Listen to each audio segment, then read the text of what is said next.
Hello everyone. Welcome to UIS.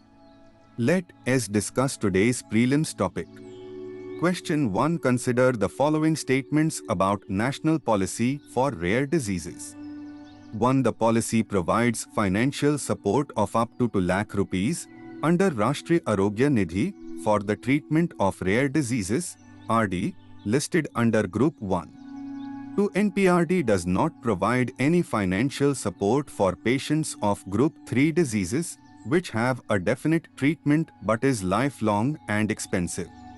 3. As per WHO, diseases that affect less than 50 people per 10,000 are referred to as rare, and there are about 7,000 to 8,000 such diseases. How many of the above statements are correct? A. Only 1. B. Only 2. C. All 3. D. None. The answer is A. The policy provides financial support of up to 20 lakh rupees under Rashtriya Arogya Nidhi for the treatment of rare diseases, RD, listed under Group 1. As per WHO, diseases that affect less than 5 people per 10,000 are referred to as rare, and there are about 7,000 to 8,000 such diseases. Rare diseases impact about 7 crore Indians. Less than 5% of RDs can be treated, and where drugs are available they are prohibitively expensive, placing immense strain on resources. About 80% of RDs are genetic in nature and particularly impact children, causing 35% of deaths before the age of 1. Question 2. With reference to artificial sweeteners, consider the following statements. 1. Artificial sweeteners may be derived through manufacturing of plant extracts or processed by chemical synthesis.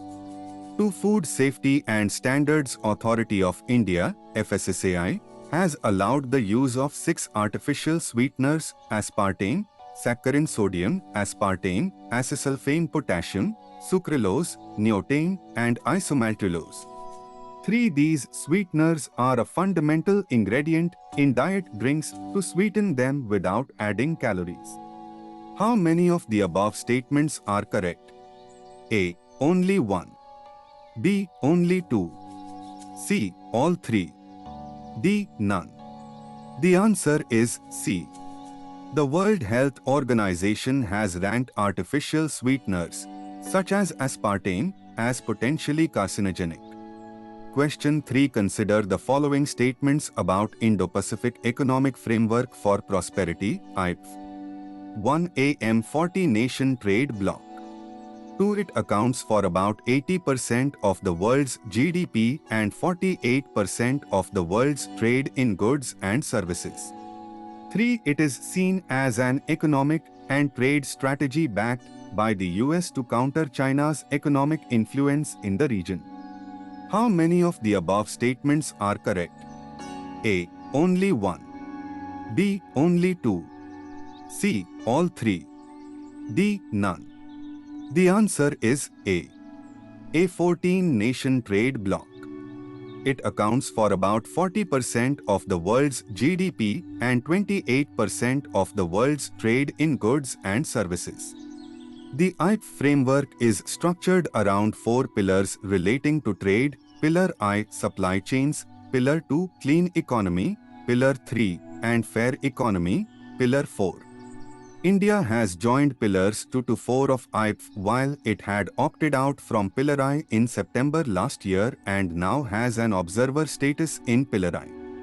Launched in May last year at Tokyo, the IPEF has 14 partner countries including Australia, Brunei, Fiji, India, Indonesia, Japan, Republic of Korea, Malaysia, New Zealand, Philippines, Singapore, Thailand, Vietnam, and the US, with an aim to strengthen economic engagement among the member countries to advance growth, peace and prosperity in the region. Question 4. With reference to Hwasong-18, recently in news, consider the following statements. 1. Recently test fired by China. 2. Three-stage solid-fueled intercontinental ballistic missile, ICBM. Which of the above statements are correct? A. Only one. B. Only two. C. Both. D. None.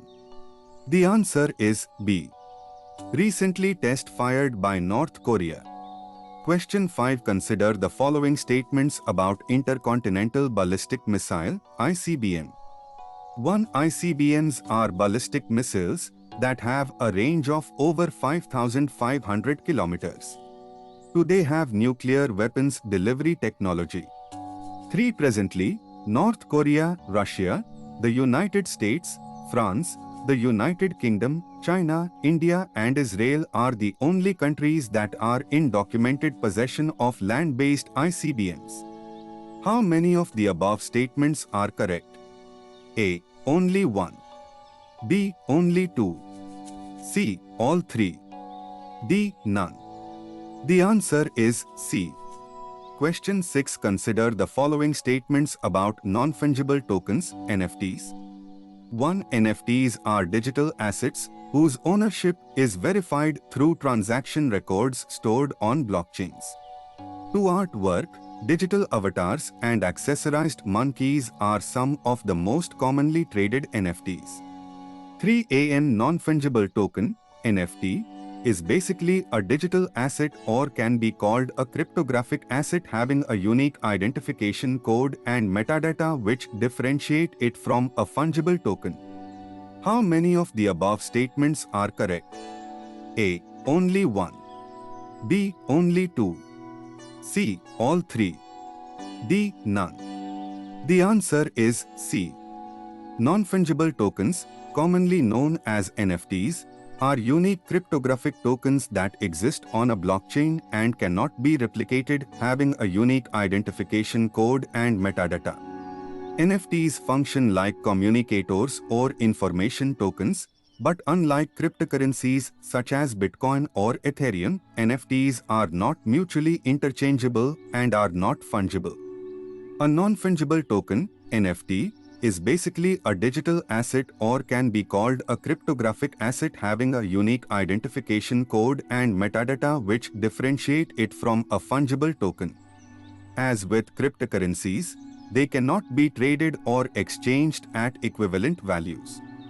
The difference between fungible tokens and cryptos is that cryptos are exactly the same and, therefore, can be used for commercial transactions. Question 7. Consider the following statements about Khas Plateau. 1. It falls under the Coromandel subcluster of the Western Ghats, and it became a part of a UNESCO World Natural Heritage Site in 2012. 2. Known as Khas Pathar in Marathi, its name is derived from the Khasa tree, botanically known as Iliocarpus glandulosus, Rudraksh family. 3. Khas Pathar is a plateau made from volcanic rocks in the Satara district of Maharashtra. How many of the above statements are correct? A. Only one. B. Only two. C. All three. D. None. The answer is B. It falls under the Sahyadri subcluster of the Western Ghats, and it became a part of a UNESCO World Natural Heritage Site in 2012. Question 8. What are tunicates? 1. They are a species of marine invertebrates with an evolutionary history from at least 500 million years ago. 2. Researchers are interested in them as they are the closest relatives of vertebrates, which includes fish, mammals, and people.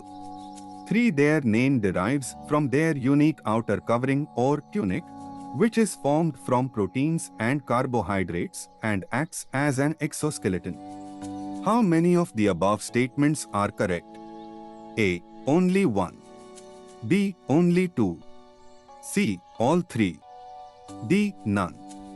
The answer is C.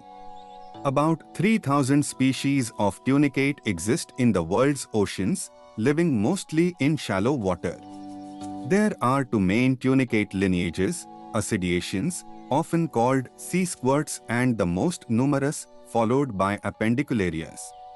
Most ascidiaceans begin their lives looking like a tadpole and mobile, then metamorph into a barrel-shaped adult with two siphons.